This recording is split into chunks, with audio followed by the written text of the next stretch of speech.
Everybody says that the D word is debt, but in my world, the D word is Dave Ramsey. Dave Ramsey has pitched a narrative that I believe has helped people with a credit card addiction. Like if your average income is $47,000 a year and that's your most powerful wealth building tool, you are screwed. Welcome to the Buy a House a Year Club. And today you get to meet the interesting and the funny, the thought-provoking Micheal Miller. He has some pretty strong opinions about philosophies behind Dave Ramsey and Rich Dad Poor Dad's Robert Kiyosaki and other financial experts. The reason is he is helping others simplify investing so they can go where he's been. Michael's been a lender and a leader in one of the world's largest bank, and now he's an investor. He's a husband and dad with an amazing life story starting from nothing, actually. And I win because he lives here in Redding, where the world wants to live, and I get to call him my friend. Welcome one of your new favorite people, the great and the mighty Micheal Miller. I take debt even a little farther. Mm-hmm. I pay utilities every month. Mm-hmm. I owe a debt to my utility company. Now, Certainly. I could get solar and have my own power company. I could have a well and have my own water company. Yeah. I could have the sewage system converted into a septic system by moving into a different area. And I now have my own independent power, septic, water system. I don't owe debt to those people. Absolutely. So that's another place. There's so many places in life where you actually owe a debt. And you could own something free and clear, but it's not practical. What does debt represent to you?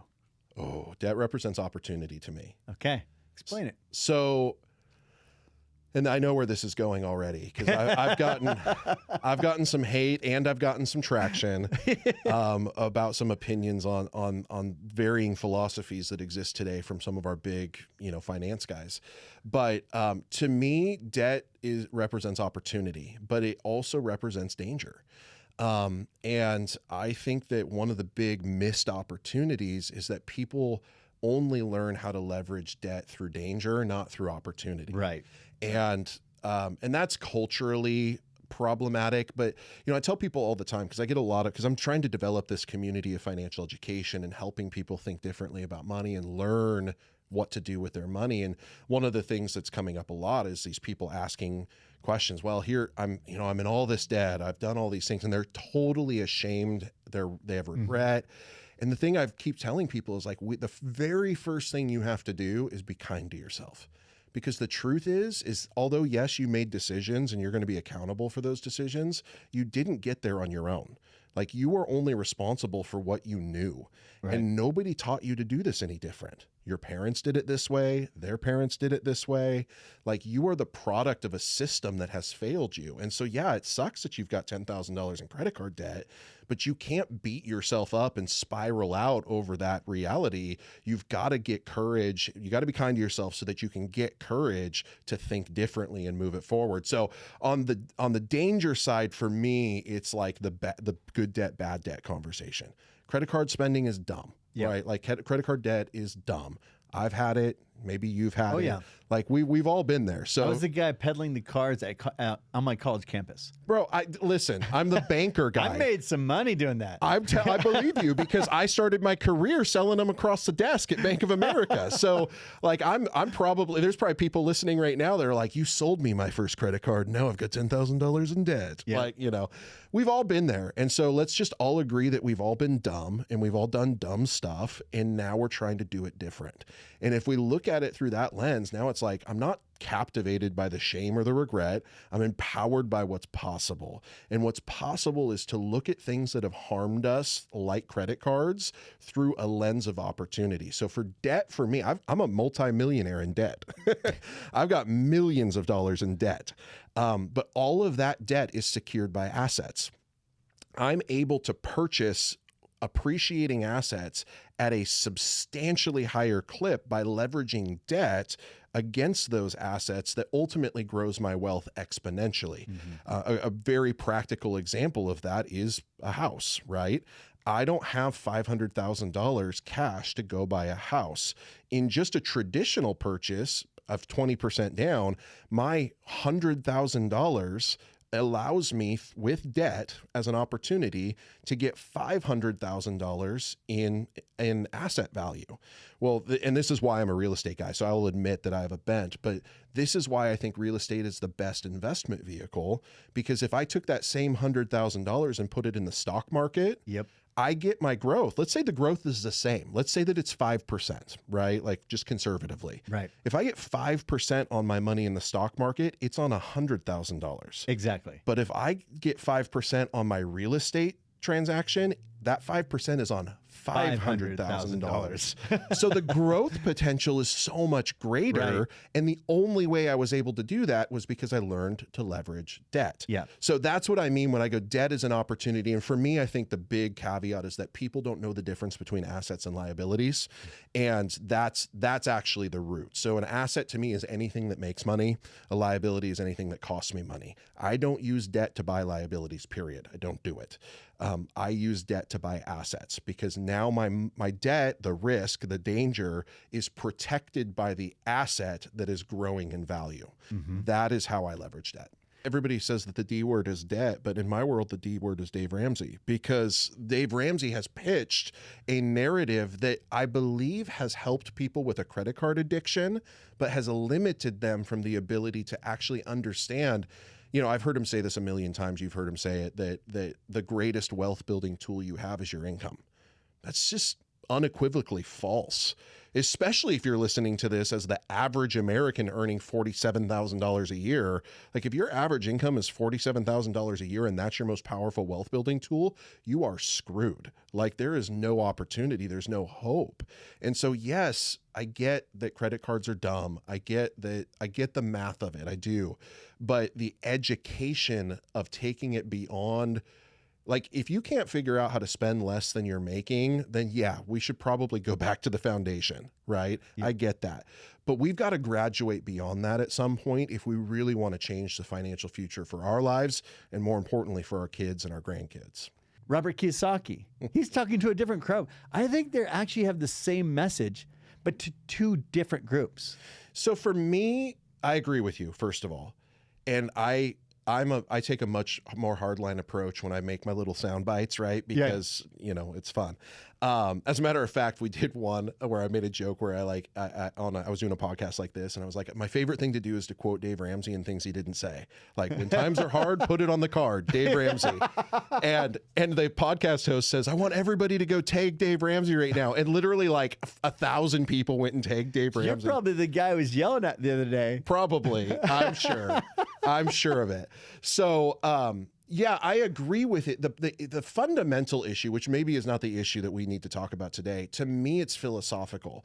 Because if Dave just said that, like if that was the message, which is I am your way out of trouble, like I am your way out of stupidity, like I actually agree with that. Like I don't have now I don't agree with the snowball method, like mathematically, but I get the psychology of it. I get I can get on board with the situation. The problem is that it's being pitched as a holistic lifestyle of wealth building.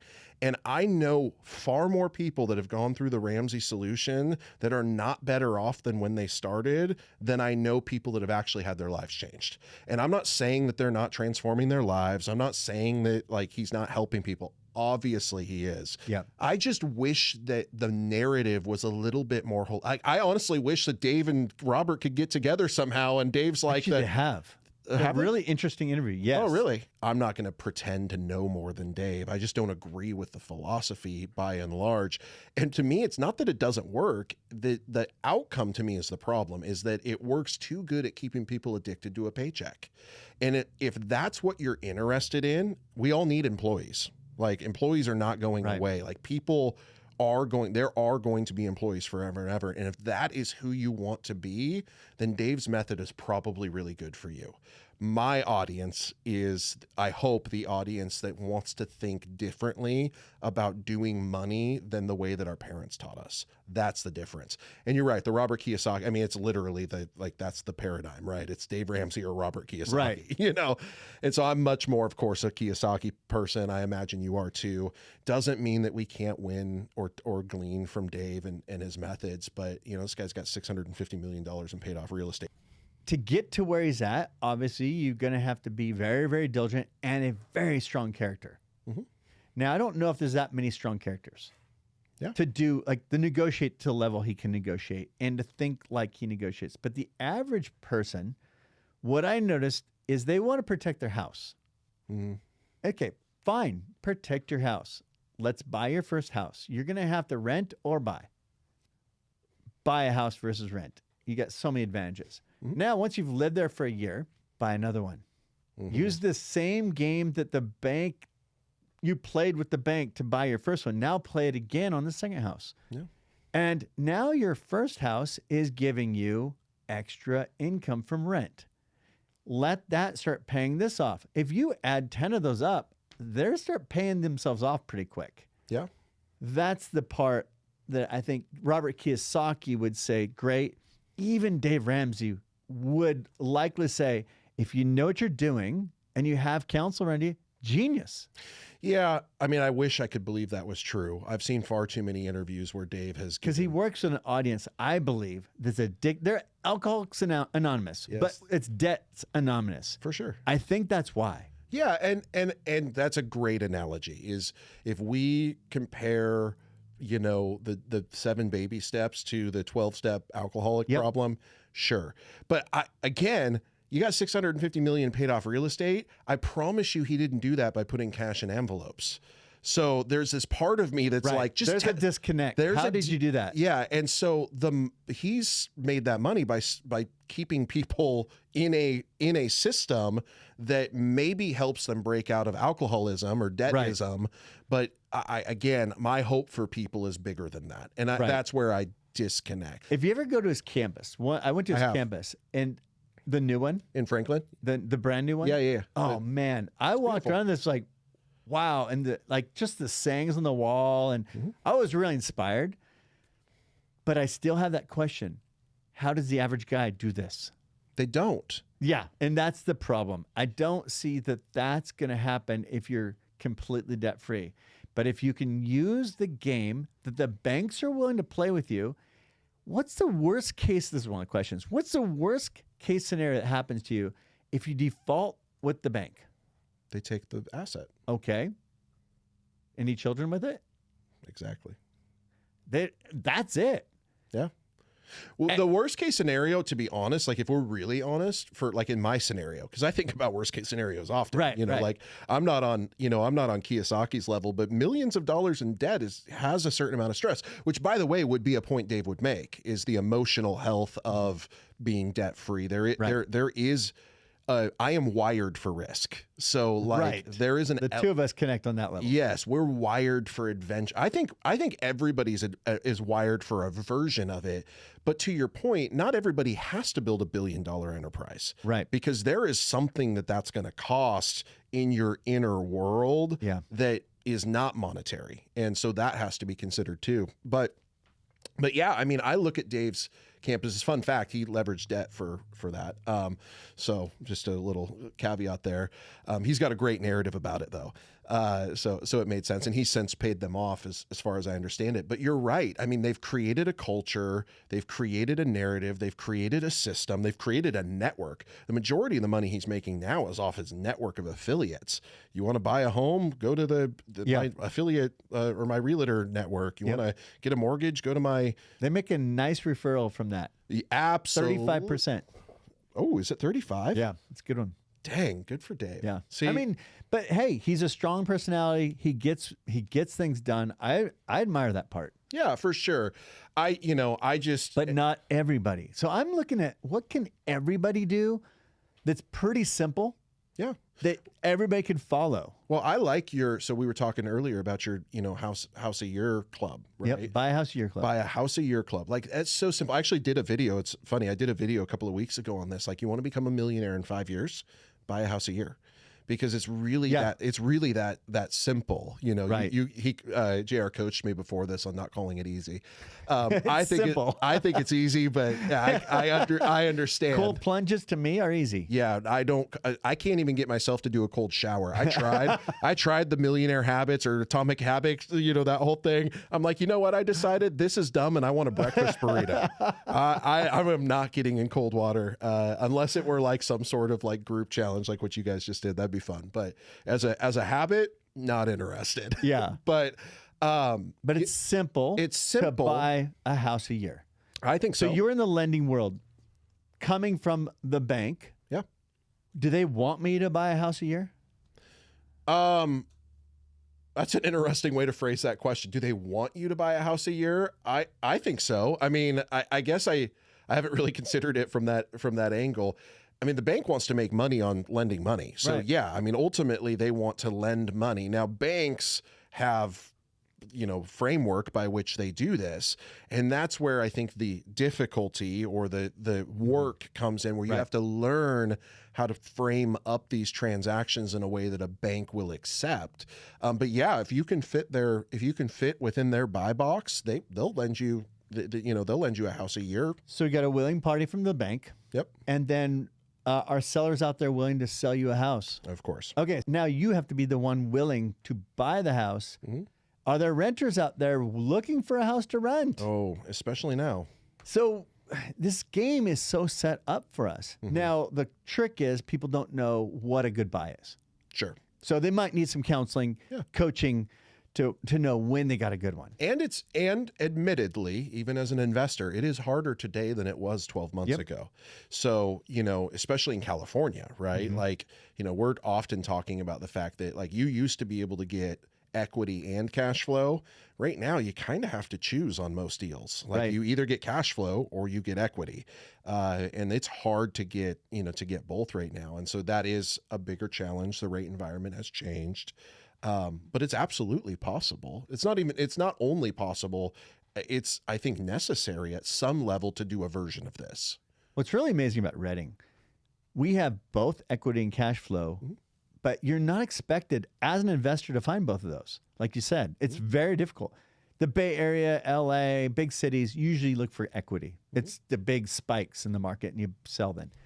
The Midwest, it's just consistent price. But the rents just are consistently growing up. I'm looking at a block of houses in Kansas City right now that are not going to go up, you know, a tremendous amount in value. My play is the fact that I can buy this block of homes for $50,000 a home, and because I'm getting them What as is a the rent? package, the rents are going to be like $1,400 a house. Oh, Yeah, I want in. I bet you do. So, and this is the Buy a House a Year Club. You don't have to buy in Redding. No. So I've got a network of agents who are actually approaching me about their deals in their markets, showing me, all right, it's costing this much. This is the kind of return we get. This is the quality of the home. This is the kind of neighborhood.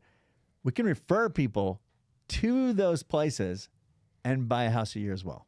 Yeah, and there's varying schools of thought, right, on doing that. I, as an investor, have to be very specific with what my buy box is, my criteria, right? I don't want a house here and a house there and a house, Right? Because not in not too short of time, I'm going to be running all over the country trying With a to. private jet. Yeah, I wish. Well, if there's a private jet in the equation, I'll buy anywhere. Meet Kevin was in Redding yesterday. Who? Meet Kevin, Who's the that? YouTube channel. I don't know. He's an investor. Look him up. He was Okay. in Redding yesterday. No way. Flew in here in a private jet. Really? Yeah. Well, that's scary. What's he here doing? What's he looking at? Finding investments. I don't like that. Yeah. Tell him to go away. I'm already happy just to be competing with the local investors. Right, right. I don't need somebody with a private jet coming into town. But, But they're coming. yeah. No. Well, and I because think, they see what we're talking about. yeah, and Redding is a unique microcosm in the California narrative, right? Like this is an area where you can get still some of those unicorn deals, we call them, that have kind of the best of all worlds. Yeah. And honestly, the outskirts too, like I've got 2 in escrow right now in Anderson. I've got a flip in Yeah. Anderson. Yeah. I'm looking at one in Cottonwood. I'm doing a deal in Shasta Lake City. So like even the Shasta County is a really unique market. And it's it's interesting because I think I told my wife this. I was kind of spinning. We were in contract on a couple of big development type deals in the Bay in just outside of Redwood City. Millions of dollars that were going to have to be sunk into these two, Which you're paying for cash. which we're having to pay for cash. Well, we have to we have to pay for the land cash because of the way that the deal was structured. But no, we would use debt on the vertical. But we were going to be millions of dollars sunk into these two properties that we're going to sell for insane amounts of money because of that market. And the more we kept pressing into it, we kept having these deals pop up that were these small $300,000, $500,000, $200,000 deals in our backyard that were cash flowing and had equity opportunity. Yeah. And we just got to the point where we were like, I think we should back out of this it's stressing us out. And what if we just, instead of putting $3 million into two properties in the Bay, what if we buy 10 of them in Redding, right?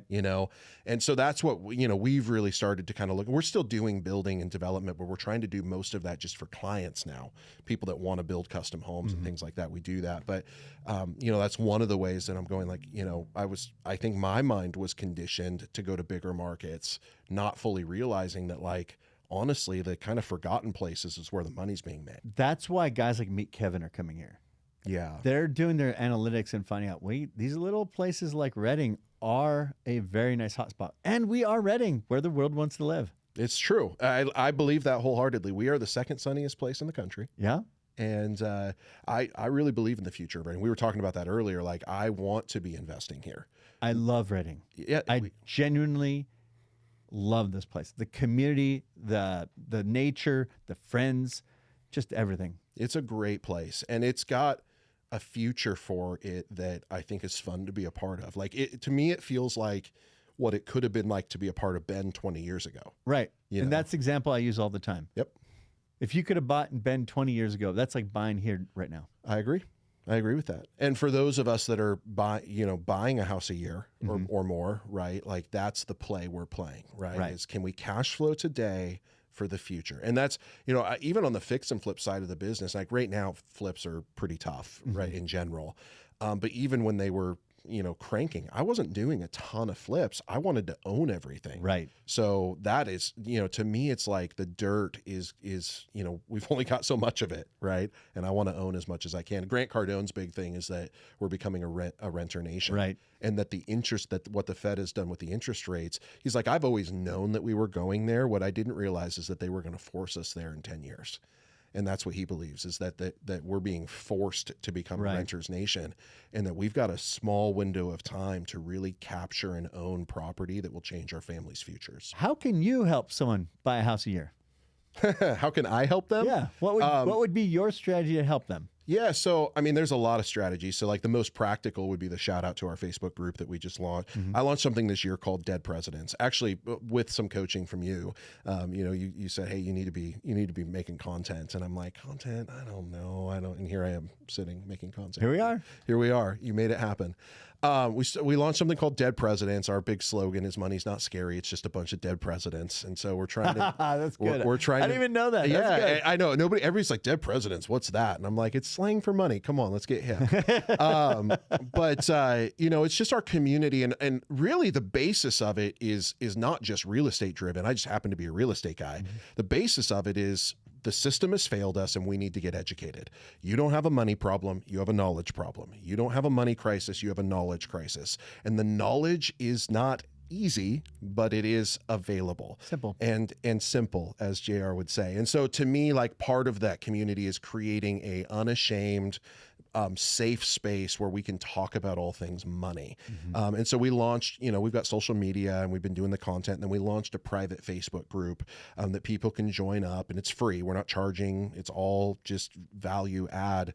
And all we're doing is trying to create a place where we can cover all of the topics. So next week we're doing a deal with debt a Zoom call where we're going to talk about the snowball versus the avalanche. We're going to talk about good debt, bad debt. We're going to talk about all of those things. But with that being said, my secret desire is that when people start to learn and get the knowledge, then they get ignited and they learn the rules, because money's just a game. Right? Like real estate's just a game. And if we learn the rules, then we become game masters. Right. And that's what I hope secretly is. It's like, yeah, if I can teach you the rules of how to get your finances stabilized, then you're going to learn the rules of how to build wealth. Then you're going to learn the rules of how to not pay taxes. Then you're going to, and so it's, to me, it's just about this, like this revolving goal of getting people to learn the rules. And, it's like an expansion pack in the game of money. It's like, I'm going to play this game. Are you a Catan player? Oh yeah. Okay. So to me, it's like the base game. We're going to learn how to, we're going to learn how to expansion kits. Yep. Then we're going to do like seafarers and I'm like, I nerd out on Catan. We need to play now. Let's do it. Yeah, I know what you play, but that's to me what we're doing. So that's how I can help is through kind of this broader coaching. It's Dead Presidents Club. You can find it on Instagram. You can join the Facebook group, and we're hosting weekly calls. We're going to bring, I'll get JR on there one of these times, where we're just bringing in people that know stuff about money, because I believe, that we can't lead people to a place we've never been. Right. And so we need to get around people that have been where I want to go. And so we're going to bring in voices that have done cool stuff, and know things about money. And we're going to answer questions, and hopefully over time, I mean, we've got like 100 people in the group, right? It's not a big, it's not like this big thing, but hopefully over time, different people with different levels of understanding and experience will begin to collaborate together. And so it becomes solving problems with community, in community. It allows us to be able to answer those problems together. And so that's one way. There are some specific strategies that I think, we've talked about subject to and some different things that are interesting that we're teaching. Is something that people need to connect with you on that. That was an eye opener. I hadn't even thought about that opportunity. We won't go into it now, but that's a good one to go talk to you about. Yeah, no, zero. This big Pace Morby thing: 0 cash, 0 credit, 0 credentials. We're doing deals with little or no money. Yeah, and I want to find out more about that personally, because I see a window there that, as you were talking, I went, "Oh, I just found another window of the game to play." We're playing Catan and figure out an angle you can play this game. One thing that people need to know is this is all free.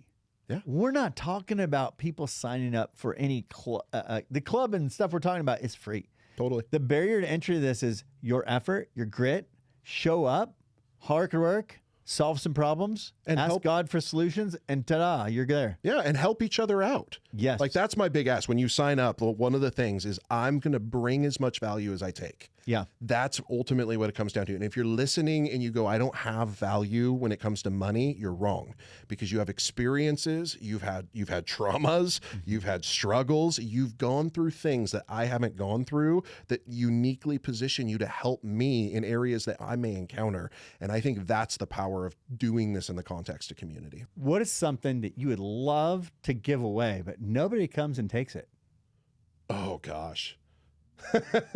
Honestly, I would say knowledge is probably, because I actually, and I don't know if I'm weird in this way. I think you and I are probably similarly wired this way. Like I err on the side of wanting to be overly helpful. Yeah. Because I wished people were more helpful to me when I was getting started in the game. Yeah. And so, but I don't know if that's really all that unique to guys like you and me, because I think people that have tasted success have an internal like wiring to want to give back. Yeah. And so, what I don't have capacity for is to field a meeting or a coffee date with every person who wants to ask about, house flipping or whatever. Right. But what I do have a ton of interest in is providing that value at some level. So like we even just started an online community, right, where we're just giving, and everybody's, I say this all the time. Everybody asks, if I got $5,000, $10,000, where should I invest it first? Yeah. I'm like, in yourself. And then they immediately go, okay, Mr. Online Guru, you want me to buy your e-course or whatever? Yeah. I'm like, I don't have an e-course. You can come join our group for free because I want to give that knowledge away. But at some point, you're going to have to give your dollars for the level up, I believe. Right. And so I think for me, it's knowledge. I think the thing that I'd like to give away more, but it's not just, I want it to be an investment, not just a gift. And I think that's the difference, is like, this kid who gets it, he's like, I want to come and bring you value because I know that if I get in your environment, I'm going to learn, is a totally different conversation than, hey, can I buy you coffee, JR? And like, you're going to tell me everything you know about selling real estate. That's a totally different thing. Right. You know? So yeah, I think that that's for me is just, I think knowledge is probably the thing that I'd like to continue to invest. Banking, that era probably prepared you for this era. Oh, no doubt. So you got to remember, I barely graduated high school. So I have a really, really unique trajectory because I became really successful in banking. You know, I was a vice president. You know, I led markets. I led, you know, banking. I had, you know, banking center. I had 15 banking centers at one time. You know, all without barely finishing high school and without a college education. And I used to always say to people, because they'd be like, how did you do this? I was like, I work twice as hard for half as much money, and I got all of my education from the bank. Yeah. Like, that's literally how I feel like that era did absolutely prepare me. Even some of the stuff we're talking about right now, because I've moved really hard. I'm into entrepreneurship. I own several businesses, but a big chunk of our focus right now is real estate and real estate investing. And I was even at a conference in January I brought my mom, who's a realtor in Seattle. And I said, Mom, come to this investor conference because I think you'd be a better investor than you would be a realtor, to be honest. Like I just think you'd be better at this. And, you know, while we were there together for like a week, and she said, and so she heard like I was fielding phone calls and having conversations, and she heard me interact with people in the context of the event. And she said to me, she said, I realized something because I used to feel overwhelmed by what I didn't know. When I would hear you talk, I'd feel like, oh my gosh, I don't know enough to do this. She says, but what I realized is that you spent 15 plus years in an environment that gave you language that translates into what you're doing today. Yeah. And I was like, that's really true. Like, so yes, it very much prepared me with financial education, but it also prepared me with just exposure. You know, I lived in mortgage world. I lived in investment world. I lived in banking and retail. The last job I did was small business banking. So I managed a team of small business bankers that were working with, you know, local small businesses. And so I learned all about analyzing financial statements and how to underwrite credit and, you know, all of those things. So I absolutely learned that. That absolutely set me up for the era that we're in today. Robert from Shark Tank. He got his first job. He didn't know anything about anything. He went to the guy and says, I want to work for you. You don't pay me. Don't pay me for 6 months.